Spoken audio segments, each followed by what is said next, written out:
আলহামদুলিল্লাহ রাব্বিল আলামিন ওয়াসসালাতু ওয়াসসালামু আলা আশরাফিল আম্বিয়া ওয়া সাইয়্যিদুল মুরসালিন নবিয়িনা মুহাম্মদ ওয়া আলা আলিহি ওয়া আসহাবিহি আজমাইন। সিরাতুন নবীর তৃতীয় পর্যায়ে আমাদের এই সিরিজের আলোচনার বিষয় হচ্ছে রাসূলুল্লাহ সাল্লাল্লাহু আলাইহি ওয়াসাল্লামের পরিবারের সদস্যগণ। তাদের মধ্যে সবার আগে আসছেন ওনার বিবিগণ, তারপরে ওনার সন্তান সন্ততিরা আসবেন ইনশাআল্লাহ। রাসূলুল্লাহ সাল্লাল্লাহু আলাইহি ওয়াসাল্লামের বিবিদের সংখ্যা 10 পর্যন্ত এসেছিল। প্রথম যে বিবি ওনার জীবনে এসেছেন তিনি হচ্ছেন খাদিজা রাদিয়াল্লাহু আনহা বিনতে খুয়াইলিদ। ওনার পিতার নাম হচ্ছে খুয়াইলিদ ইবনে আসাদ ইবনে আব্দুল উজ্জা ইবনে কুসাই আল কুরাশিয়া আল আসাদিয়া। She is from the original Quraishi tribe. ওনার মা হচ্ছেন ফাতেমা বিনতু যায়েদ ইবনুল আসম ইবনুল হারাম ইবনে রাওয়াহা ইজতামাউ আবুহা উম্মুহা ফি লুআই ইবনে গালিব। ওনার মা এবং বাবা দুইজনেরই গোড়া বংশের কোরাইশ বংশের উপরে লুআই ইবনে গালিব ছিল, ওখানে গিয়ে মিশে। দুইজনেই কোরাইশ বংশের। আর রাসূলুল্লাহ সাল্লাল্লাহু আলাইহি ওয়াসাল্লাম যখন ওনার বিয়ে শাদী হয় তিনিও তো কোরাইশ বংশের। যাই হোক, তো উনি ছিলেন অত্যন্ত সৎ মহিলা।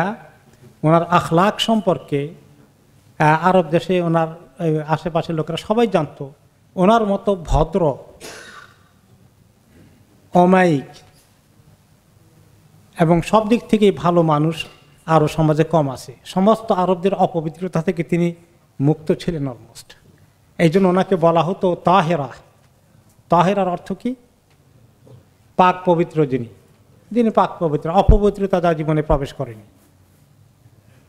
তো এই কোনো একটা ঘটনা এসেছে। এক সময় মক্কা শরীফে কিছু মহিলারা জমায়েত হয়েছিলেন কোনো একটা তাদের ডে উপলক্ষে, কোনো একটা দিবস উপলক্ষে। অনেক কথাবার্তা সেখানে হচ্ছিল। ওই সময় এটা এসেছে সাঈদ ইবনে জুবায়ের আব্দুল্লাহ ইবনে আব্বাস রাদিয়াল্লাহু আনহু থেকে রিওয়ায়াত করেছেন। এই হাদিসটা একদম কনফার্ম হওয়া যায়নি, সেখানে ইঙ্গিত এসেছে। ওই মহিলাদের সমাবেশে তারা একটা আওয়াজ শুনতে পেলেন যে অচিরেই একজন নবী আসবেন, আহমদ হবে তার নাম, তিনি আল্লাহ তাআলার আখিরি নবী হবেন। তোমরা যদি সুযোগ পাও, তোমাদের মহিলাদের কারো চান্স জীবনে হয়ে যায় অনেকে বিয়ে শাদী করতে, তাহলে তুমি অনেক সফল কাম হয়ে যাবে। তো এরকম একটা কথা খুব কনফার্ম হওয়া যায়নি, বর্ণনার মধ্যে এসেছে। তো ওইখানে নাকি খাদিজা ছিলেন, তিনি মনে মনে নাকি ধরে রেখেছিলেন যে এরকম যদি হয় কিছু তাহলে তো আমি দেখব, চেষ্টা করি যদি আমার কিসমতে থাকে। কিন্তু এটা খুব নিশ্চিতভাবে এই রেওয়ায়েতটাকে প্রমাণ করা যায়নি। এরপরে আসলে যে ওনার সঙ্গে খাদিজার এই বিয়ে শাদী হওয়ার আগে আসলে নবী করিম সাল্লাল্লাহু আলাইহি ওয়াসাল্লাম যখন যৌবনে পদার্পণ করলেন, কিছু টুকটাক কাজকর্ম করছেন। আবু তালেবের সংসারে আসেন তিনি। তো আবু তালেব এখন এই মুহূর্তে একটু আগের তুলনায় বুড়ো হয়ে এসেছেন, তেমন ইনকামের মানে একটু টানাটানি সংসারে, যেখানে রাসূলুল্লাহ সাল্লাল্লাহু আলাইহি ওয়াসাল্লাম ওনার পরিবারের সদস্য মতোই আছেন। চিন্তা করলেন আমি তো এখন একটু কিছু কাজকর্ম করতে পারি, কিছু রুজি রোজগার করি। তিনি তো শেষ পর্যন্ত মক্কার লোকদের ছাগল চড়াতেন, ছাগল চড়িয়ে এনে কিছু ইনকাম করে আবু তালেবের হাতে তুলে দিতেন সংসার চালানোর জন্য। আর এই সময় খাদিজার বাবার ইন্তেকালের পরে খাদিজা রাদিয়াল্লাহু আনহার বাবার থেকে ভালো সম্পদ তিনি পেয়েছিলেন। হয়তো ওনার বাবারও কিছু এইরকম ব্যবসা বাণিজ্যের ইয়ে ছিল। রেহলাতা সীতা ওয়াসাইফ, যেটা কোরআন শরীফে এসেছে, মক্কার কিছু কিছু ব্যবসায়ী ছিলেন যারা সিরিয়াতে যেতেন এবং ইয়ামানে যেতেন। রেহলাতা সীতা ওয়াসাইফ, সিরিয়াতে যেতেন গরমকালে আর ইয়ামানে যেতেন শীতকালে। মালামাল আনা নেওয়া করতেন, মক্কা এনে বিক্রি করতেন। বাইতুল্লাহ মক্কার আশেপাশে তখনও বিজনেস ব্যবসা বাণিজ্য কিছু হতো, কারণ জাহিলি সমাজে শিরক থাকা অবস্থায়, মূর্তি পূজা করা অবস্থায়ও তারা হজ ওমরার জন্য আসতো, যে কিছু বেচা কিনা এটা হতো। তো এই জন্য মক্কা মোটামুটি এখানে কৃষিকাজ তেমন একটা ছিল না, মক্কার লোকদের মেইন ইনকাম ছিল ব্যবসা বাণিজ্য। তো খাদিজা রাদিয়াল্লাহু আনহা খুঁজছেন এবং তিনি কিছু লোককে দিয়ে ব্যবসা করিয়েছেন সিরিয়ায় থেকে মাল এনে, কিন্তু সুবিধা হয় নাই তেমনটা। তিনি ভালো লোক খুঁজছেন কেউ একজন খবর দিল যে একজন আমানতদার মানুষ আছে, আর তার কিছু এক্সপিরিয়েন্স আছে, কারণ তিনি আবু তালেবের সঙ্গে বিজনেসে গিয়েছিলেন। ওই ছোট বয়সে আবু তালেব ওনাকে সিরিয়া নিয়ে গিয়েছিলেন। সেই উপলক্ষে খবর পেয়ে উনি ওনার ব্যবসার দায়িত্ব নিলেন। উনি খবর দিলেন যে আমি, এটাকে বলে মোদারাবা। মোদারাবার অর্থ হচ্ছে, আপনারা এখন শুনবেন ইসলামী ব্যাংকগুলো মোদারাবা পলিসি ইউজ করে, তাই না? তো মোদারাবা কেমন ব্যবসা? যে আপনি একজনের মূলধন নেবেন, মূলধন নিয়ে আপনি ব্যবসা করবেন, আপনার সঙ্গে লাভ এবং লাভের পরিমাণ যেটা হবে তার এত অংশ আপনি পাবেন, লস হলে আপনাকে নিতে হবে না, এটা মালিকের। কিন্তু মালিক আপনাকে বলছে লাভ হলে তোমাকে শতকরা এত অংশ দেব। এটা হচ্ছে মোদারাবা। হ্যাঁ, এই মোদারাবাটা করার ভিত্তিতে চুক্তি করে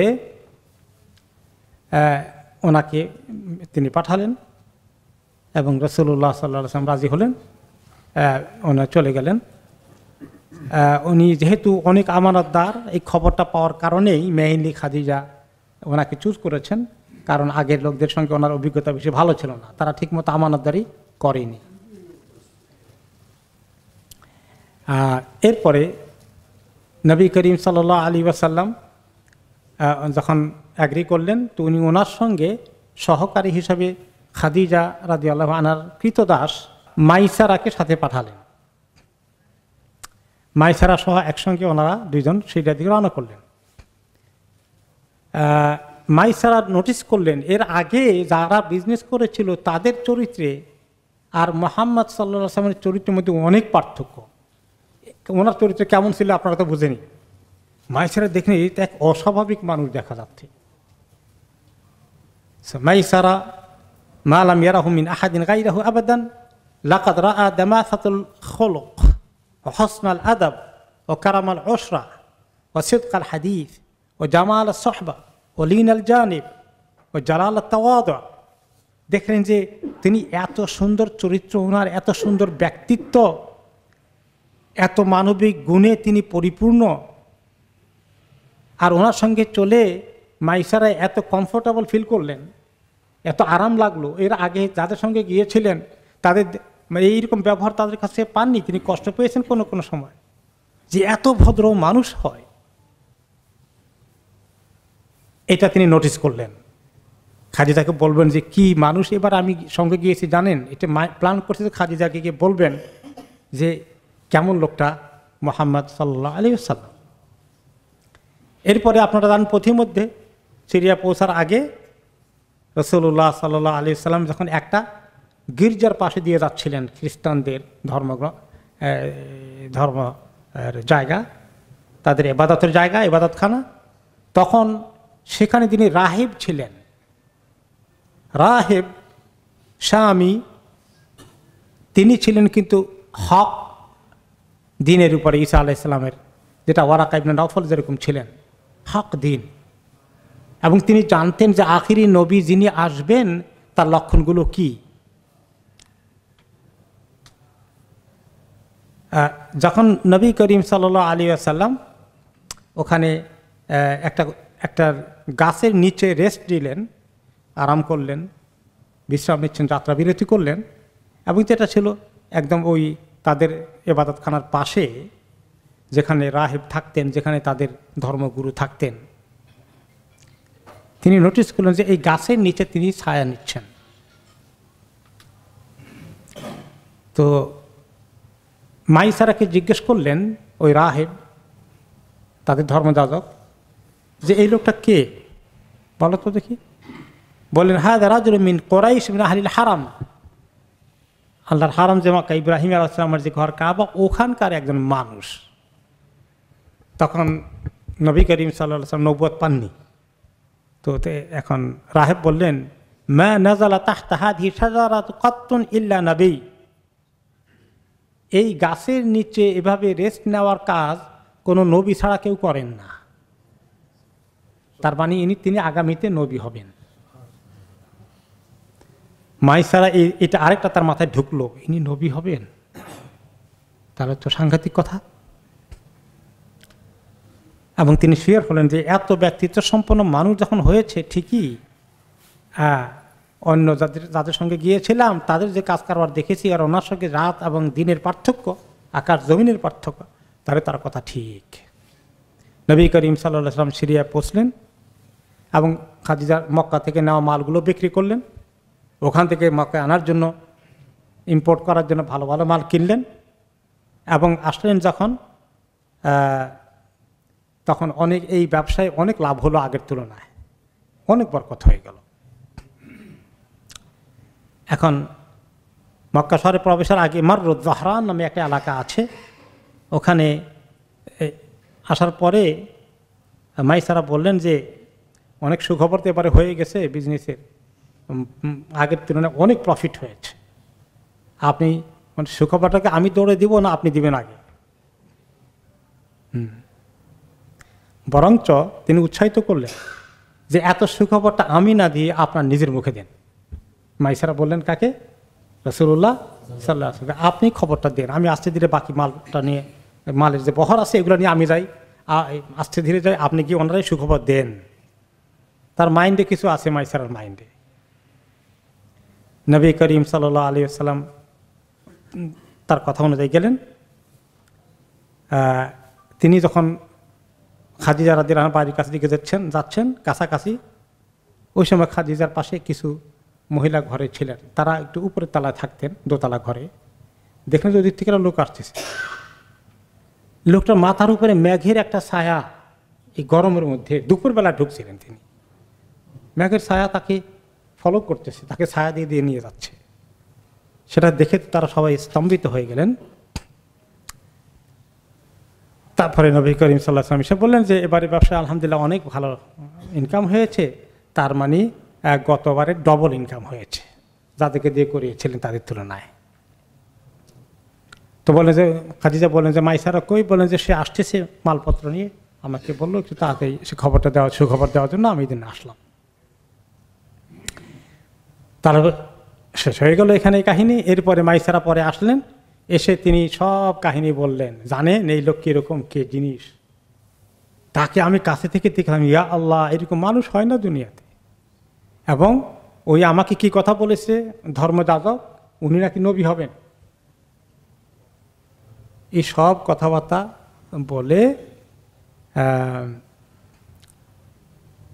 খাদিজা রাদিয়াল্লাহু আনহা দিলের ভিতরে এখন একটা লোভ সৃষ্টি হয়ে গেল যে এমন লোককে যদি ইতিমধ্যে খাদিজার জন্য অনেক প্রস্তাব এসেছে। ওনার আগের স্বামী, ওনার 2 বার বিয়ে হয়েছিল, আনফর্চুনেটলি দোনো স্বামীর ইন্তেকাল হয়ে যায়। আগের স্বামীর ঘরে দুজন বাচ্চা কাচ্চা হয়েছিল, দোনোজন স্বামীর ইন্তেকাল হয়ে যায়। আর আরব দেশে এরকম ইন্তেকাল হয়ে গেলে আরেকজনের বিয়ে শাদী করা একটা নর্মাল ম্যাটার। তো খাদিজা রাদিয়াল্লাহু আনহার নাম সুনাম তো আরব দেশে সব জায়গায় আছে, ওনাকে সবাই চিনে এবং অনেক বড় বড় মানে নাম করা লোকেরা প্রস্তাব দিয়েছে ওনাকে বিয়ে শাদী করতে। উনি দেখতে শুনতে যেমন মাশাআল্লাহ সুন্দর, ওনার ব্যক্তিত্ব অনেক সুন্দর, ওনার ব্যবহার অনেক সুন্দর, আবার অপর দিক থেকে মোটামুটি ভালো মালদার মহিলাও, অনেক ভালো বড় প্রস্তাব এসেছে, তিনি কোনোটাতেই রাজি হননি। আর এই বিষয়ে ওনার মনের ভিতরে এই মাইসারা যখন খবরগুলো দিল, এটা ওনার ভিতরে একটা আগ্রহ সৃষ্টি করে রাখলো আগে থেকে। উনি মানসিকভাবে এমন লোককে তিনি দিলের থেকে মোটামুটি মনে হয় যেন তিনি প্রস্তুত হয়ে গেলেন। তো রাসূলুল্লাহ সাল্লাল্লাহু আলাইহি ওয়াসাল্লাম মাইন্ডেতে এগুলো কিছু নেই। তো এখন একদিন খাদিজার ফ্রেন্ড ছিলেন একজন বান্ধবী নাফিসা বললেন, কানাত খাদিজা ইমরাআতুন হাজিমাতুন জালদাতুন শরীফা ওয়া হিয়া ইয়াওমাইদিন আওসাতু নিসাই কুরাইশ নাসাবান ওয়া আযামুহুম শরাফান ওয়া আকসারুহুম মালান ওয়া আহসানুহুম জামালান। তিনি ছিলেন আরবদের মধ্যে সবচেয়ে সম্মানিত বংশের, অন্যতম কুরাইশ বংশের সম্মানিত, এবং অর্থকরী দিক থেকে, সৌন্দর্যের দিক থেকে, এবং ওনাকে তাহেরা বলে ডাকা হতো। ওয়াকানা ইউকালু লাহা সাইয়্যিদাতু কুরাইশ, কুরাইশদের মহিলাদের অন্যতম প্রথম সারির একজন নেতৃত্ব পর্যায়ের ওনার পজিশন। তারপরে তিনি কথাবার্তা বলে তিনি একটু ইঙ্গিত দিলেন যে আসলে তো অনেক প্রস্তাব এসেছে, একটাও তো রাজি হতে পারলাম না। কিন্তু মাইসারা যা বললো এই লোকের কথা, আর আসার সময় দেখলাম তার মাথার উপরে ম্যাগ করতেছে, উনি মনে হয় অস্বাভাবিক একজন মানুষ হবেন, অসাধারণ মানুষ হবেন, অসাধারণ কিছু হবেন, অস্বাভাবিক নয় অসাধারণ। তো আমি আসলে তিনি একটু আগ্রহী প্রকাশ করলেন যে তুমি আলাপ পেরে দেখবা কিনা, বা তিনি যখন পজিটিভ কথা বললেন তখন নাফিসা বললেন যে হ্যাঁ তাহলে আমি কি আলাপ করে দেখব, প্রস্তাব দেব নাকি মুহাম্মদের কাছে। তিনি মোটামুটি বলে তুমি যদি মনে করো দেবা হতে পারে, আমি তো কারো প্রস্তাব রাজি হইনি, তো এখানে আমার যা কিছু শুনলাম তিনি যদি রাজি হন হতে পারে। ওকে, এখন নাফিসা গেলেন রাসূলুল্লাহ সাল্লাল্লাহু আলাইহি ওয়াসাল্লামের কাছে, গিয়ে বললেন মুহাম্মদ মা ইয়ামনাউকা আন তাতাযাওয়াজ, বয়স হয়ে গেছে বিয়ে করো না কেন? হ্যাঁ, ফাকালা মা বিয়াদি আতাযাওয়াজু বি, আর আমার টাকা পয়সা বাড়ি ঘর ঠিক ঠিকানা আছে নাকি? আমি তো আবু তালেবের ঘরে মানুষ হয়েছি, ওখানে আছি কোনো রকমে, আমি কোত্থেকে বিয়ে সাথে করবো? আমাকে বিয়ে দেবে কে? টাকা পয়সা আছে নাকি আমার? কুলতু ফাইন কুফিতা যালিক ওয়া দুইতা ইলাল মাল ওয়াল জামাল ওয়াল শরফ ওয়াল কিফায়াতে আলা তুজিব, আমি যদি এমন প্রস্তাব আনি, কোনো মালের চিন্তার দরকার নাই, টাকা পয়সা সমস্ত ব্যবস্থা হয়ে যাবে, সে মহিলাই দায়িত্ব নেবেন, আর তার যেমন আলহামদুলিল্লাহ দেখতে শুনতো আপনার পছন্দ হওয়ার কথা, সমাজের মধ্যে তার সম্মান মর্যাদা প্রচুর আছে, এরকম যদি কোনো প্রস্তাব আনি আপনি সাড়া দেবেন? কলাফামান হিয়া, তো কোথায় পেলে এমন লোক? কে বলতো? খাদিজা। বলেছে খাদিজার প্রস্তাব দেখি কেমন হয়। কলা কাইফা লিবে দালিকা, আল্লাহ, খাদিজা কি আমার প্রস্তাব কবুল করবেন? আমি তার কাছে কেমনে পৌঁছবো? কারণ সে তো অনেক টাকা পয়সাওয়ালা, আমি তো এরকম এতিম ছিলাম কোনো রকমে। তো সে সব না করে বলে নাই যে খাদিজার মত নিয়ে আসি, এটা বলে না। মহিলা চালাক আছেন, ওকালাতি কিভাবে করতে হবে দেখছেন, কায়দা শেখা যায় ওনার থেকে।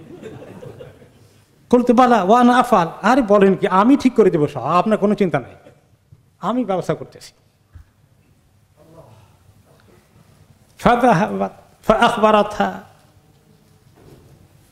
তিনি খাদিজাকে বললেন যে আলহামদুলিল্লাহ, আমি তো মুহাম্মাদের কাজ করে ফেলছি, রাজি হয়ে গেছেন আলহামদুলিল্লাহ।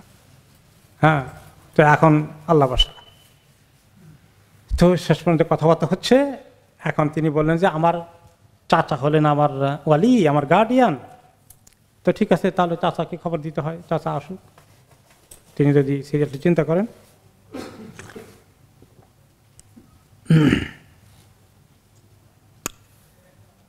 ওকে, তো পরে নবী করিম সাল্লাল্লাহু আলাইহি ওয়াসাল্লামের কাছে প্রস্তাব পাঠানো হলো, এবং ওনার চাচা দায়িত্ব নিলেন। তো দায়িত্ব নেওয়ার পরে মোটামুটি কথাবার্তা হয়ে একরকমের অ্যাগ্রিমেন্ট হয়ে গেল, একমত হয়ে গেলেন।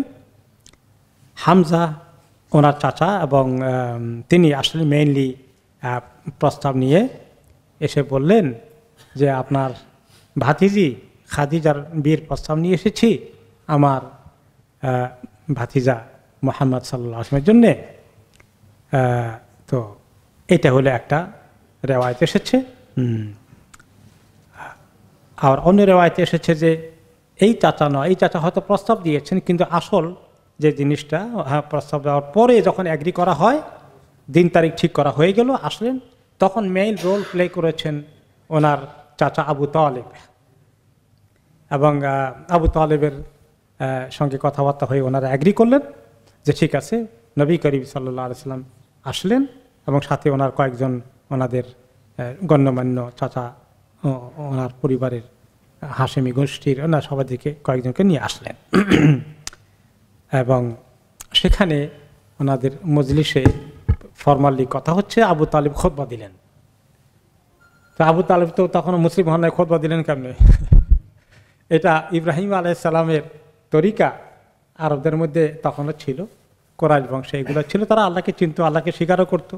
শুধু আল্লাহকে অস্বীকার করতো না, শুধু বলতো যে আল্লাহ তো বড়জন আছে, নিচে ছোটখাটো কিছু আছে, 360টা দরকার আছে, এর দূর আর কি। তো আসল কথা বড় সবসময় বড়জনকে রেফার করে। তো সেখানে বলতেছে আলহামদুলিল্লাহ ইল্লাযী জাআলানা মিন যুররিয়্যাতি ইব্রাহিম, হ্যাঁ একেবারে পুরোপুরি খোদবার স্টাইলে সে আল্লাহর প্রশংসা যিনি আমাদেরকে ইব্রাহিম আলাইহিস সালামের আওলাদের অন্তর্ভুক্ত করেছেন। ওকে, ওয়াজারা ইসমাইল, ওয়াজার ইসমাইল নাসলু মাদ, আমরা ওনার ইব্রাহিম আলাইহিস সালামের যে পুত্র ছিলেন এই সাইডের ইসমাইল, তার আমরা হচ্ছি সন্তান, এবং মাদ এবং মুদর, এভাবে আমাদের সিলসিলা চলে আসছে। ওয়াজআলানা হাদানাতা বাইতিহি ওয়া সুওয়াসা হারামিহি, আল্লাহ তাআলা আমাদেরকে আল্লাহর ঘরের হারামের আমাদেরকে দেখভাল করার, টেকিং কেয়ার করার জন্য এগুলাকে দায়িত্ব পালন করার তৌফিক দিয়েছেন, এবং সেখানার সমস্ত এই পরিচালনার দায়িত্ব আল্লাহ আমাদেরকে দিয়েছেন। তার মানে এটা অনেক বড় শানের কথা না? আরবদের মধ্যে এটা অনেক বড় শান। কোরাইশদেরকে আল্লাহ তাআলা, বিশেষ করে বনি হাশেমকে, যেখানে নবী করিম সাল্লাল্লাহু আলাইহি ওয়াসাল্লামের বংশের আসল গোড়া, সেখানে তারা এই দায়িত্বের মধ্যে লিড করছেন, এটা অনেক বড় শানদার কথা। ওয়াজআলা লানা বাইতান মাহজুজান ওয়া হারামান আমিনান ওয়াজআলানা হুকামান নাস, আল্লাহ তাআলা আমাদেরকে এই ঘর দিয়েছেন যে ঘরের নিরাপত্তা আল্লাহ নিশ্চিত করেছেন, এই ঘরে যে কেউ ঢুকবে তার নিরাপত্তা হবে, এবং আমাদেরকে মানুষদের মানে বিচারক, দরবারি, কারবারি এসব কিছু দায়িত্ব মক্কায় আল্লাহ আমাদেরকে দিয়েছেন। আপনারা আমাদের শান এগুলো সম্পর্কে আশা করি জানা আছে। তারপরে বলেন, যার প্রস্তাব নিয়ে এসেছি, যার বিষয়ে আজকে বিয়ে শাদী নিয়ে আমরা আলাপ করতে চাই, তিনি তো হচ্ছেন আমার ইবনু আখি মুহাম্মদ ইবনে আবদুল্লাহ, আমার এই ভাতিজা মুহাম্মদকে আপনারা কি চেনেন? লা ইউজানু বিহি রাজুলুন ইল্লা রাজাহা বিহি শারাফান ওয়া নবলান ওয়া ফাদলান ওয়া আকলান, ওনাকে এক পাল্লায় উঠালে আর যে কোনো মানুষকে, যত সম্মানিত মানুষ আছে তাকে যদি আরেক পাল্লায় উঠান, কোনোদিন মুহাম্মাদের পাল্লার বরাবর হতে পারবে না। এমন ভাতিজা নিয়ে এসেছি আপনাদের প্রস্তাবের, আপনাদের কাছে প্রস্তাব নিয়ে। ওয়া ইন কানা ফিল মালি কুল্লুন ফাইনাল মালা যিল্লুন জাইল ওয়া আমরুন হাইল, যদিও আমরা জানি তার অর্থনৈতিক অবস্থা সেই পর্যায়ের নয়, টাকা পয়সার টানাটানি আছে, কিন্তু টাকা পয়সা তো বুঝেন এটা আসে যায়, এটা একদিন হতে পারে, একদিন দিবেন আল্লাহ তাআলা। তো তোমরা উনিও চিন্তায় আছেন যে প্রস্তাব দিচ্ছেন, ওনারা উনার খাদিজার খবর জানেন না যে উনি রেডি আছেন। আর চাচা কী করেন মুরব্বী হিসাবে, তারা মুরব্বীরা আসে, অনেক সময় মুরব্বীরা খুব রোল প্লে করে, হ্যাঁ কী দিবা না দিবা, আমাকে আপনি দিব, খাওয়াবে কি, ইত্যাদি অনেক কথাবার্তা হতে পারে। তা আমাদের টাকা পয়সার জন্য বিয়ে করতে চাও নাকি, এগুলো তো হতে পারে। তো উনি আগে থেকে ক্লিয়ার করে দিচ্ছেন যে টাকা পয়সা বড় জিনিস না, দুনিয়ার মধ্যে সবচেয়ে তো মানুষের মনুষ্যত্ব এবং একজন আদর্শ মানুষ, সেটা তো আসল কথা। ওহু আল্লাহ বাদা হাদা লাহু নাবাউন আযীম ওয়া খাতারুন জালিল ওয়াকাদ খাতাবা ইলাইকুম রাগবাতান ফি কারিমাতিকুম খাদিজা, সে তার ভবিষ্যৎ অনেক উজ্জ্বল আছে, আমি শিওর। কে বলছেন? আবু তালেব। তিনি ভবিষ্যতে কারণ দেখছেন, লক্ষণ দেখছেন, তিনি যদিও বুঝেন নাই যে নবী হবেন, নবুয়ত কি জিনিসটা ভালো করে বুঝেন নাই, কিন্তু মুহাম্মদ সাল্লাল্লাহু আলাইহি সাল্লাম তো ওনার কলিজার টুকরা ছিল, ওনাদের ছেলেদের চেয়ে ওনাকে বেশি পছন্দ করতেন, যে তার অনেক উজ্জ্বল ভবিষ্যৎ আছে, তোমরা অনেক বড় সম্পদ পাবা। ওকে, আর সেই তোমাদের মেয়ে খাদিজার প্রস্তাব নিয়ে এসেছে, বা আমরা তার পক্ষ থেকে প্রস্তাব দিচ্ছি। তো এখন আমরা বেশি মোহরানা দাবি করো না। ওয়াকাদ বাদালাল্লাহা মিনাস সিদাকি মা আজলহু ইসনাতাই আশারা উকিয়াতান ওয়া নাশা, এখন আমরা 12.5 উকিয়া রূপার চাঁদির টাকা, 12.5 টাকা আমরা সে দিতে পারবে, এটা এই মোহরানা দিয়ে প্রস্তাব দিচ্ছি। তা আবার ওনার পিছন দিয়ে উনি কথা শেষ করলে কোন কোন রেওয়ায়েত আসছে ওনার ওই মাহফিলে ছিলেন আবার ওয়ারাকা ইবনে নাওফল, যিনি খাদিজার কি হন রাদিয়াল্লাহু আনহার চাচাতো ভাই, জাযাকাল্লাহু খায়রান, মনে আছে ওনার। ওয়ারাকা ইবনে নাওফল উনি হলেন ঈসা আলাইহিস সালামের উম্মত, যারা তখনও হাক্কানি উম্মত ছিল, শিরকে যায় নাই, তিনি তার মধ্যে অন্যতম ছিলেন। এবং সামনে যে আমরা পিছনে পড়ে গিয়েছি যে যখন প্রথম ওহী নাজিল হয়েছিল, খাদিজা রাদিয়াল্লাহু আনহা রাসূলুল্লাহ সাল্লাল্লাহু আলাইহি ওয়াসাল্লাম নিয়ে কার কাছে গিয়েছিলেন? এই ওয়ারাকা ইবনে নাওফলের কাছে গিয়েছিলেন। তো ওয়ারাকা ইবনে নাওফল এই মজলিসে আছেন, তিনি উল্লেখ করলেন যে মাশাআল্লাহ, তিনি এখন বলেন যে আপনারা তো বলছেন আমাদেরও কিছু আছে, আমাদের বংশের কথা আপনারা জানেন, আলহামদুলিল্লাহ এই আমাদেরকে আল্লাহ তাআলা, আমরাও কোরাইশ বংশের মানুষই, আমাদেরও শান শওকত আপনারা দেখেছেন ইত্যাদি করে আলহামদুলিল্লাহ খালাস, তা আমরা রাজি আছি, আপনারা যার প্রস্তাব দিয়েছেন আলহামদুলিল্লাহ আমরা এই প্রস্তাব কবুল করে নিচ্ছি। আবু তালিব বললেন, কাদ আহবাবতান ইশরিকাকা আম্মুহা ফাকাল আম্মুহা ইশহাদু আলাইয়া মাআশারা কুরাইশ আন্নী কাদ আনকাহতু মুহাম্মাদিন আবদুল্লাহ খাদিজা বিনতে খুয়াইলিদ। তো আবু তালিব বললেন যে এবার আপনি ফাইনাল আকদের কাজ করেন। তখন তিনি আবু তালিব বললেন যে তোমরা সবাই সাক্ষী থাকো, কুরাইশের যারা এখানে উপস্থিত আছো, আমি মুহাম্মদ বিন আবদুল্লাহর কাছে খাদিজা বিনতে খুয়াইলিদকে নিকাহ দিলাম। নিকাহ হয়ে গেল। তারপরে নবী করিম সাল্লাল্লাহু আলাইহি সাল্লাম মোটামুটি একটা ছোটখাটো ওলিমার আয়োজন করলেন, জাজুর জবাই করলেন। জাজুর হচ্ছে একটু মানে কম বয়স্ক উট, যেটা আরবদের কাছে খুব পছন্দনীয়। বুড়া উটকে নাকা বলে অথবা জামাল বলে, আর উটটা যখন কেবল জওয়ান হচ্ছে এই বয়সের উটকে বলে জাজুর। এটা খুব পছন্দনীয়, গোশতটা একটু মানে একটু গন্ধটন্ধ কম, মজা বেশি। এটা জবাই করলেন, মানুষকে খাওয়ালেন। এরপরে আবু তালিব খুবই খুশি হলেন যে তার ভাতিজাকে একটা সুন্দর জায়গায় বিয়ে করিয়েছেন।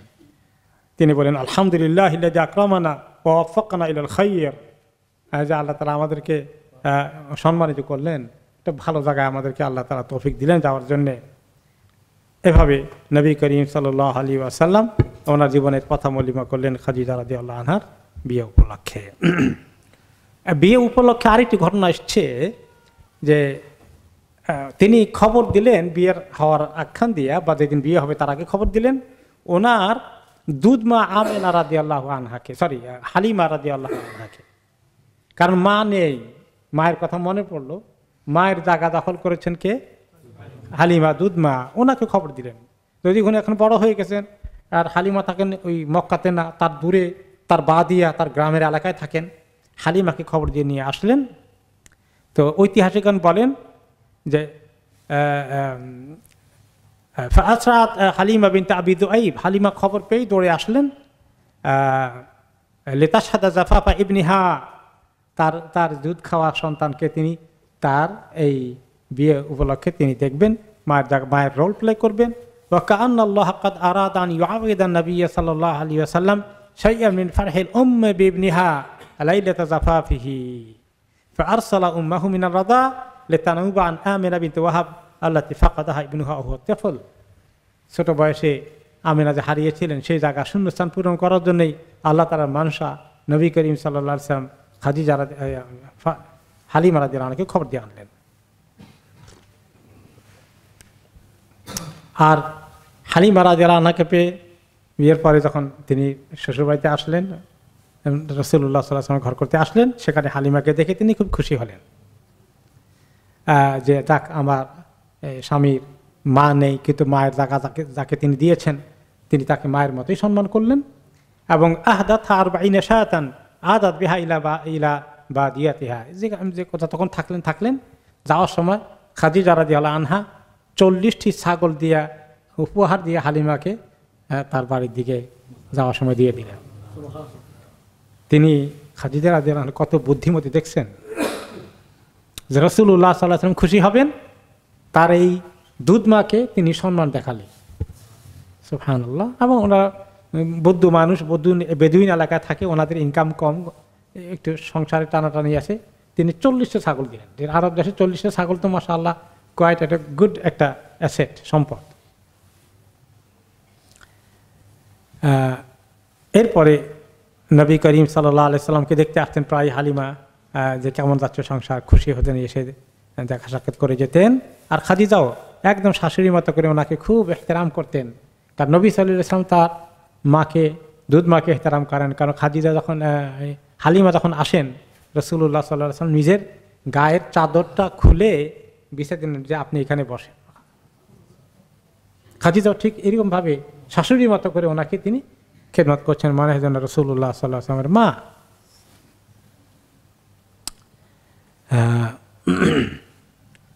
এরপরে আল্লাহ তাআলা ওনার সঙ্গে ওনার ঘর করালেন, বিয়ের পর থেকে নিয়ে, আর সেই ঘরে আল্লাহ তাআলা ওনাকে সন্তান দিলেন। ওনার সবগুলো সন্তানই ওখান থেকে হয়, একমাত্র একটা সন্তান ইব্রাহিম ওনার মারিয়া কিপ্তিয়ার গর্ভে ধারণ করেছিল, বাকি সবগুলো সন্তান ওনার এখানেই হয়। ওনার হচ্ছেন জয়নব, উম্মে কুলসুম, রুকাইয়া, ফাতেমা, এই 4 মেয়ে, আর কাসেম ছেলে, তাহের, তৈয়ব, এই কয়জন। তাহের তৈয়ব দুইজন না একজন, এটা নিয়ে ঐতিহাসিকদের মধ্যে ডিফারেন্স আছে, মতামত আছে। তো এই 3 জন ছেলে হয়েছিলেন না 2 জন হয়েছিলেন, যেটাই হোক না, পরে আরেকজন ইব্রাহিম হয়েছিলেন, পরে আরেক ঘর থেকে, খাদিজার ঘর থেকে 2 জন ছেলে না 1 জন ছেলে, এটা নিয়ে ইখতিলাফ আছে। তৈয়ব তাহের কি আলাদা 2 জন না তৈয়ব আর তাহের একই জন, 2 নাম ছিল, এটা নিয়ে ইখতিলাফ আছে। যাই হোক, তো সন্তান ছেলেগুলো সবগুলোই মারা যায় ছোট বয়সে, আর ওনার 4 জন মেয়ে বড় হয়, বিয়ে শাদী হয়। পরবর্তী পর্যায়ে ওনার জীবদ্দশায় 3 জন মারা যান, এবং ওনার ইন্তেকালের পরে ইন্তেকাল করেন ফাতেমা রাদিয়াল্লাহু আনহা। ওনাদের ব্যাপারে বিস্তারিত আমাদের আলোচনা আসবে ইনশাআল্লাহ, যখন ওনার সন্তানদের আলোচনা করব। খাদিজা রাদিয়াল্লাহু তাআলা আনহা যখনই শুনলেন যে রাসূলুল্লাহ সাল্লাল্লাহু আলাইহি সাল্লাম ওহী পেয়েছেন, সেই ঘটনা আপনারা জানেন, আমি রিপিট করব না। তিনি ওয়ারাকা ইবনে নওফলের কাছে যাওয়ার পরে ওয়ারাকা ইবনে নওফল যখন বললেন যা দেখেছেন তিনি এটা উল্টাপাল্টা কিছু না, ওনার কাছে ওই ফেরেশতা এসেছে নামুস, যেটা মুসা আলাইহিস সালামের কাছে এসেছিল, কাজেই তিনি আল্লাহর নবী হয়ে গেছেন। অচিরেই আল্লাহ তাআলা আরও ওহী নাজিল করে ওনাকে নবুয়তের দায়িত্ব পালন করতে বলবেন। প্রথমে যেটা নাজিল হয়েছিল ওটা ওনার জন্যই শুধু, ওনাকে বলা হয়নি যে আপনি দাওয়াত দেন। বেশ পরে বলা হয়েছে ইয়া আইয়ুহাল মুদ্দাসসির কুম ফাআনদির, পরে বলা হয়েছে যে এবার দাওয়াত দেন। প্রথম ওনাকে নবী হিসাবে ওহী নাজিল করে ওনাকে প্রস্তুতির জন্য সুযোগ দেওয়া হয়েছে। তো খাদিজা রাদিয়াল্লাহু আনহা তিনি যখনই শুনলেন যে ওনার কাছে ওয়ারাকা ইবনে নওফল বলে দিলেন যে তিনি নবী হচ্ছেন, তখন থেকেই তিনি এর ইন্তজারে আছেন বা তিনি ইসলাম কবুল করে ফেলেছেন। তার আগে রাসূলুল্লাহ সাল্লাল্লাহু আলাইহি সাল্লাম যখন গারে হেরাতে যেতেন, নবুয়তের ওহী নাজিল হওয়ার আগে তিনি কি করতেন, প্রায় গারে হেরা চলে যেতেন, গিয়ে কয়েকদিন থাকতেন এবং সেখানে একরকম ধ্যানের মতো থাকতেন। আল্লাহ তাআলা ওনার ভিতরে এরকম একটা টেন্ডেন্সি দিয়েছে, ওহীটা নাজিল হওয়ার জন্য ওনার প্রস্তুতি লাগবে, সেই প্রস্তুতি ঘরে থেকে সম্ভব না। এই জন্য আল্লাহ তাআলাই এটা ওনার দিলে ঢেলে দিয়েছেন যে নিরিবিলি কোনো এক জায়গায় উনি আল্লাহ তাআলার সম্পর্কে চিন্তা করবেন। ওখানে উঠে যেখানে হেরা গুহা তিনি যে গর্তে ছিলেন, সেই গর্তটা একটা জানালার মতো ছিল, প্রায় সুড়ঙ্গ আছে, একদম এজের মধ্যে প্রান্তে গিয়ে ওখান থেকে কাবা ঘর দেখা যেত। তবে আমি যখন অনেক আগে, প্রায় এখন থেকে 40 বছর আগে সম্ভবত যাই, ওখানে উঠেছিলাম, আমি দেখছি ওখান থেকে কাবা ঘর দেখা যায়। এখন অবশ্য অনেক কিছু উঠে গেছে, দেখা যায় না, দেখতেন। আর এই ঘরের মালিককে তিনি খুঁজে বের করার চেষ্টা করতেন। তিনি জানতেন, আপনারা শুনেছেন যে ছোটকাল থেকেই তিনি শিরকের মধ্যে একদিনও যান নাই, কোনো মূর্তি পূজা করেননি। ইন্তজারে আছেন যে মানুষ যেগুলো করে এগুলো একটাও ঠিক না। এমনকি ওনাকে যখন কোনো এক ঘটনা, আমরা সিরাতে পড়ে গেছি, কোনো একটা ঘটনা একজনের যখন বলতেছিল যে আমাদের মাবুদের কসম করে বলো, আমাদের মাবুদের কসম করে, তাদের যে মাবুদ আছে এগুলা করেন, আমি কখন এটা কসম করবো না, জীবনেও করেন নাই। তারপরে ওখানে এভাবে যাওয়া আসা করছেন, একেবারে গেলে কয়দিন থাকেন, খাদিজা রাদিয়াল্লাহু আনহা বুঝতে পেরেছেন। তখন তিনি যাওয়ার সময় খাবার দিতেন, আর যে 2 দিন থাকার কথা, 3 দিন থাকার কথা, খাবার শেষ হয়ে যাওয়ার কথা, যখন আসেন না তিনি খাবার নিয়ে চলে যেতেন সেখানে। এবং উঠতে কত কষ্ট, আপনি উঠে দেখেন এখন অনেক কষ্ট। আর এখন তো কিছু আরো ওই মানুষের কেটে কুটে লাইন টাইন করেছে কিছু ওঠার জন্য, তখন তো কিচ্ছু ছিল না। এভাবে তিনি চলে গিয়েছেন এবং তিনি অভিযোগ করেন নাই আপনি ঘর সংসারতে ওখানে কি করেন, এগুলো বলেননি। তিনি জানেন যে আল্লাহ তাআলা ওনাকে বাছাই করেছেন কোনো কাজের জন্য, নিশ্চয়ই ভালো কিছু উনি পাবেন, এটা ওনার কনফিডেন্স ছিল।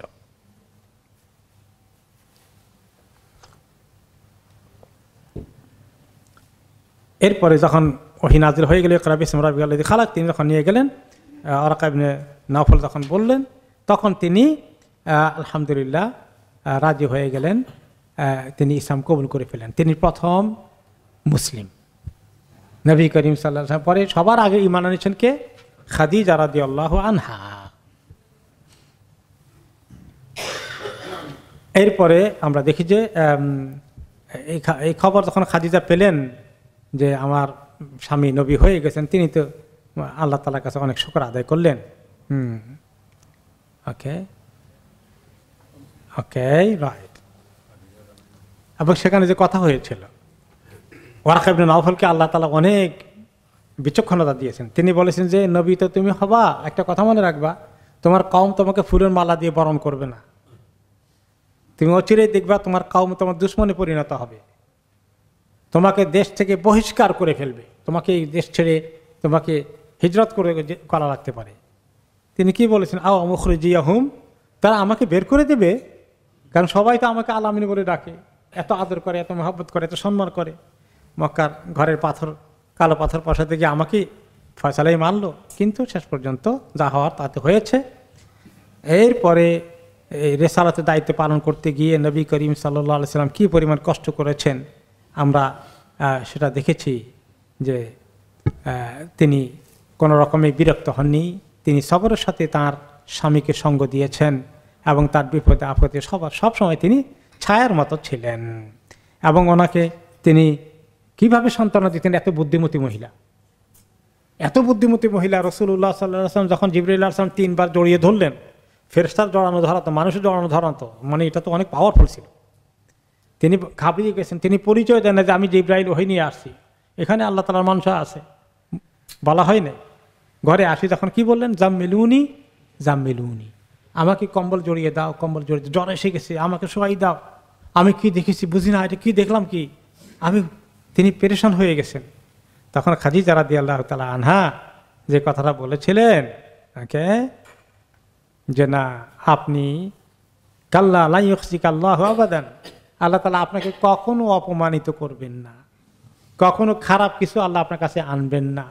আপনি এত ভালো মানুষ, আপনি বিপদ আপদে পতিত লোকদেরকে সাহায্য করেন, আপনি কারো কোনো ক্ষতি করেন না, দুঃখী মানুষের পাশে দাঁড়ান, কাজে আল্লাহ তাআলা আপনার কাছে খারাপ কিচ্ছু পাঠাবে না, কোনো খারাপ জিনিস, জিন ভূত এগুলো কিছু আসেনি আপনার কাছে, ভালো কিছু আসছে, নিশ্চয়ই ভালো চাচ্ছেন আল্লাহ তাআলা কিছু। ওকে, এরপরে এভাবে তিনি ওনাকে সান্ত্বনা দিয়েছেন। পরে তো ওয়ারাকা ইবনে নাওফলের কাছে গিয়ে ক্লিয়ার হলেন। ওকে, এরপরে নবী করিম সাল্লাল্লাহু আলাইহি সাল্লাম আরেকবার যখন ঘরে এসেছিলেন, এই জিবরাইল আলাইহিস সালাম আরেকবার হাজির হলেন এবারে, ওখান থেকে ঘুরে আসার পরে। এখন খাদিজাকে তিনি বলেন যে উনি আবার আসছেন, এবার অন্য সুরতে আসছেন আর কি, উনি আবার আসছেন। তো তিনি খাদিজা রাদিয়াল্লাহু আনহা জিজ্ঞেস করলেন, ফাকালাত আতারাহুল আন, এখন দেখেন আপনি তাকে দেখতে পাচ্ছেন, ওনাকে দেখেন? বলে না। কথা বলার পরে খাদিজা ভালো করে নিজের মাথাটা ঢাকলেন, যে এখন আরেকজন ফেরেশতা এসে গেছেন, আল্লাহ ঢাকলেন। তারপরে তুমা ক্বাল হাল তারাহুল আন, বলে এখন দেখেন আপনি তাকে? না, উনি এসে এক দেখা দিয়ে চলে গেছেন। তিনি আবার বললেন, মা হাদা শয়তান, যে আসছে এটা শয়তান না, তিনি ভালো কিছু আপনার কাছে আসছেন। ওকে, ইন্না হাদা লামালাকুন ইয়া ইবনা আম আথবিতু আবশির ওয়া যাদহা হাদা বাসীরাতু ফি আমরিহা। এভাবে আলহামদুলিল্লাহ আল্লাহ তাআলা ওনাকে দিলেন। তারপরে আমরা দেখি যে নবী করিম সাল্লাল্লাহু আলাইহি ওয়াসাল্লামের উপরে দাওয়াত দিতে দিতে দিতে দিতে এক পর্যায়ে যখন এই কুরাইশ বংশের লোকেরা ওনার বিরুদ্ধে অবস্থান নিল, নিতে নিতে নিতে নিতে শেষ পর্যন্ত আবু তালেবকে দাবি করলো যে আপনি মুহাম্মদকে আমাদের কাছে ছেড়ে দেন, এই ফিতনা ফাসাদ বন্ধ করার জন্য আমরা তাকে যেভাবে পারি দমন করব, আপনি তাকে আর কোনো আশ্রয় প্রশ্রয় দিবেন না, সে আমাদের সমাজে বিশাল ফিতনা সৃষ্টি করে ফেলেছে। আবু তালেব দিতে রাজি হয়নি, আমি আমার এই ভাতিজাকে দেবো না তোমাদের কাছে, তাহলে তাহলে আপনাদের সবাইকে বয়কট করো। সবাইকে বয়কট করে সে আবু তালেবের মধ্যে কতদিন রাখছিল? 3 বছর। 3 বছর খাওয়া দাওয়া কিচ্ছু নেই, খাওয়া দাওয়া কিছুই নেই, কত কষ্ট ছিলেন।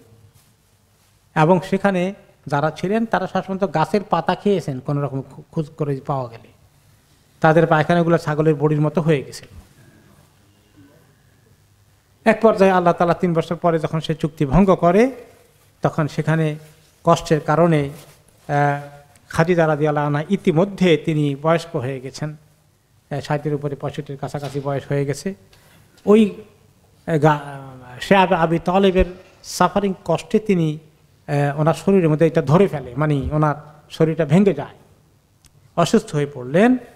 পরে যখন ঘরে আসলেন, বাড়িতে আসলেন, আসার পরে তিনি অসুস্থতা নিয়েই ঘরে আসলেন। যখন তারা চুক্তি শেষ হয়ে গেল এবং তারা অ্যাগ্রি করলো যে ঠিক আছে তাদেরকে আমরা এবারে গ্রহণ করি আর তাদেরকে বয়কট করব না। ঘরে আসলেন, এসে তিনি তখন বিছনায় পড়েই গেলেন অলমোস্ট। তিনি আর সামলাতে পারলেন না যে ধকলনা শরীরের উপর দিয়ে গিয়েছে এই বয়সে।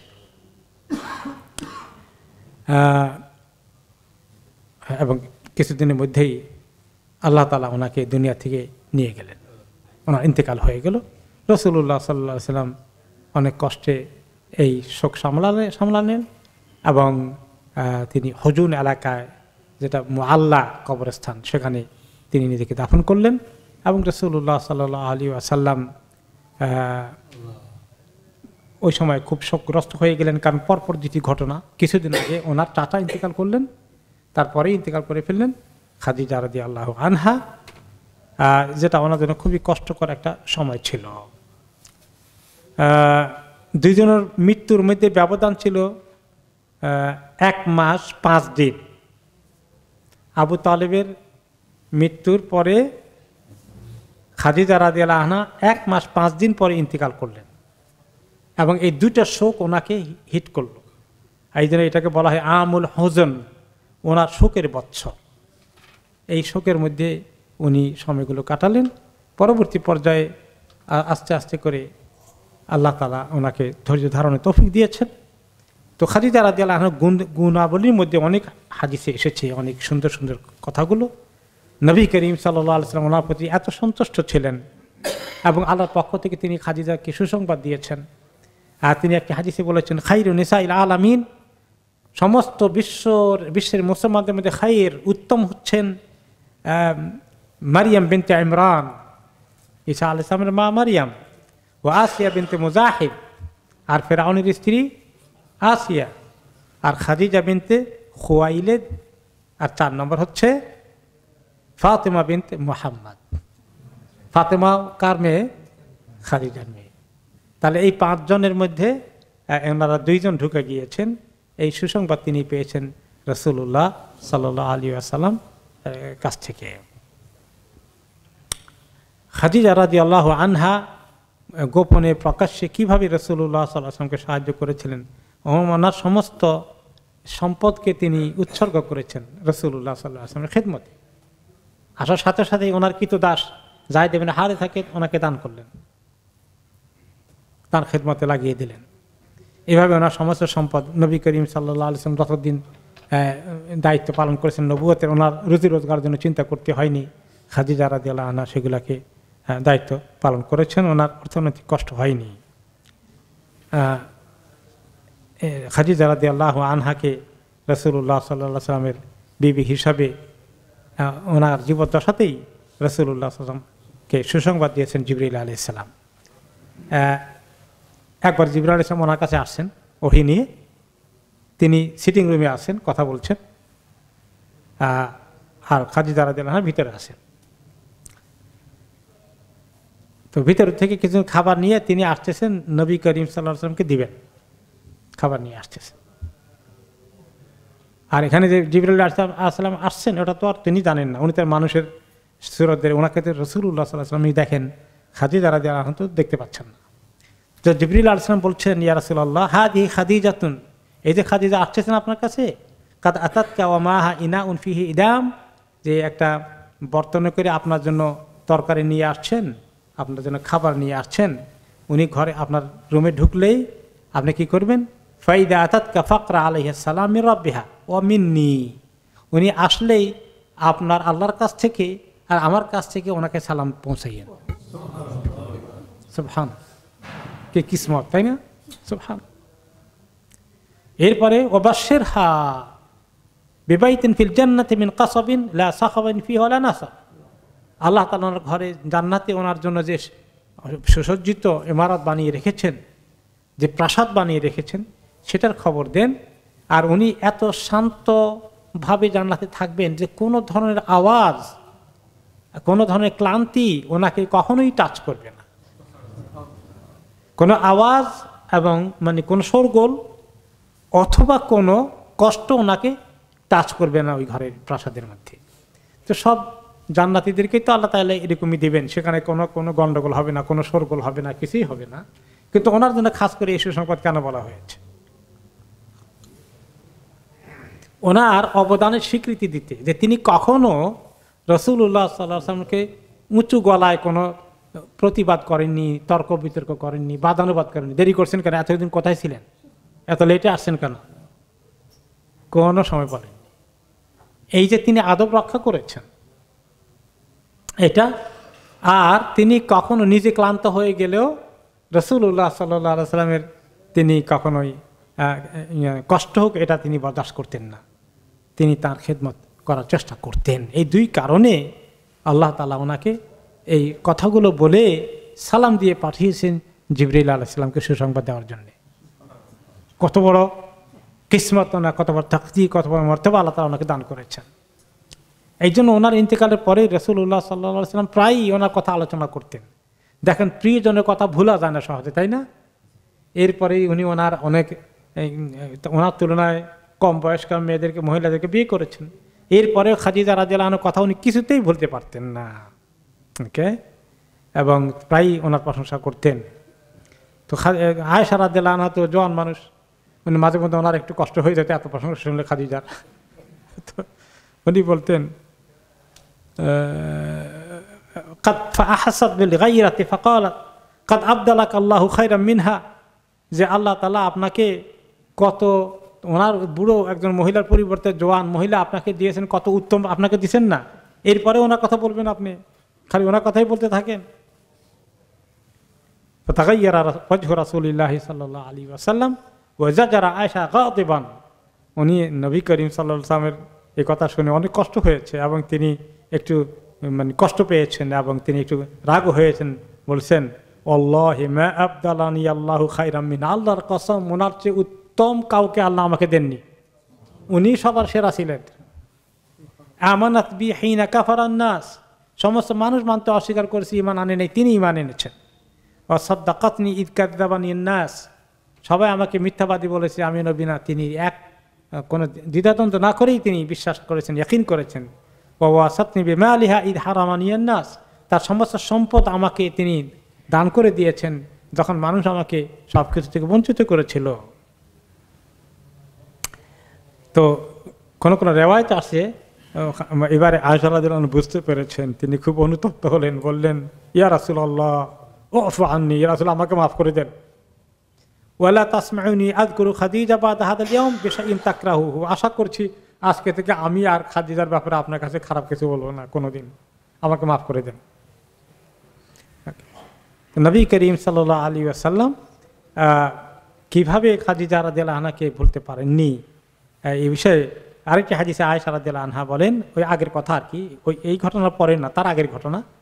মা গিরতু আলা আহাদি মিনান নিসাই নবী সাল্লাল্লাহু আলাইহি ওয়াসাল্লাম মা গিরতু আলা খাদিজা ওয়া মা রাআইতুহা, বলে যে ওনার কাছে খাদিজার কথা শুনতে শুনতে আমার এমন মানে মনের ভিতরে খাদিজার ব্যাপারে প্রতিযোগিতার, প্রতিহিংসার মতো মানে কি বলে যে আমার শুরু হয়ে গেছিল, যে ওনার আরও যারা বিবি আছেন, জীবন্ত আছে, তাদের ব্যাপারে এরকম হয় নাই, খাদিজার ব্যাপারে আমার মনের ভিতরে যে এমন প্রতিযোগিতার ভাব সৃষ্টি হয়ে গেল যে আমি বোধহয় খাদিজা বোধহয় আমার ডুবালো, আমি বোধহয় খাদিজার উপরে উঠতে পারলামই না, এইটা ওনার ব্যাপারে আমার বেশি এসেছে এরকম ভাবটা।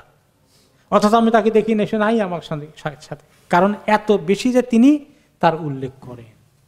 আগের ঘটনা আর কি, রুবামা যাহাবা শাতা সুম্মা কাতাআহা আদাআন সুম্মা ইয়াবআসু ইলা সাদিকাতি খাদিজা, যখন তিনি কোনো সময় খাবারের জন্য পরিবারের লোকদের জন্য একটা ছাগল জবাই করতেন, বিবিদেরকে দিতেন, কিন্তু একটা গুড অংশ ওই খাদিজার সঙ্গী সাথী যারা ছিল, খাদিজার গোষ্ঠীর কেউ থাকলে তাদের কাছে কিছু সঙ্গে সঙ্গে পাঠিয়ে দিতেন, তাদেরকে না দিয়ে খাইতেন না। খাদিজা তো নাই, ওনার সঙ্গী সাথী যারা ছিল, যারা ঘনিষ্ঠ ছিল, তাদেরকে তিনি দিতেন। তো তাদের যে ব্যক্তি খাদিজার সঙ্গে সম্পর্কিত ছিল তার প্রতি ইহসান করা, কারণ নবী করিম সাল্লাল্লাহু আলাইহি ওয়াসাল্লাম খাদিজা রাদিয়াল্লাহু আনহা ইহসান করতে চেয়েছেন, কারণ উনি ওনার অনেক ইহসান পেয়েছেন, তাই না, সেটা শোধ করতে চান। এখন খাদিজাকে তো খাওয়ানো যাবে না, কিন্তু খাদিজার সঙ্গী সাথীদেরকে খাওয়াইলে অ্যাজিফ খাদিজাকেই খাওয়ানো হলো, এটা নিয়ম। হাদিসে এসেছে, এক সাহাবী যখন জিজ্ঞেস করলেন, ইয়া রাসূলুল্লাহ এই যে বেরুল ওয়ালেদেন, পিতা মাতার খেদমত করে এত কিছু পাওয়ার সুযোগ আছে, আমার তো কিসমত খারাপ। বলে কেন? পিতা মাতা দুজনকে ছোটকালে হারিয়ে ফেলেছি, অনেক আগে হারিয়ে ফেলেছি, এখন তো আমি কেমনি খেদমত করবো? আর তিনি কি বললেন যে তোমার পিতা মাতার ঘনিষ্ঠ আত্মীয় স্বজন এবং তাদের ঘনিষ্ঠজন, তাদের ফ্রেন্ড, ক্লোজ যে ছিল, তাদেরকে খেদমত করলে বেরুল ওয়ালেদাইন, পিতা মাতার খেদমতের সওয়াব পেয়ে যাবে আল্লাহর কাছে। তো এটা থেকে কেয়াস করে ওনার বিবি খাদিজা নেই, খাদিজার সঙ্গে যারা ক্লোজ ছিল ওদেরকে খেদমত করলে তিনি ওই জায়গায় পৌঁছে যাচ্ছেন, ওই জিনিসটা পাবেন, সেই জন্য তিনি এটা করতেন।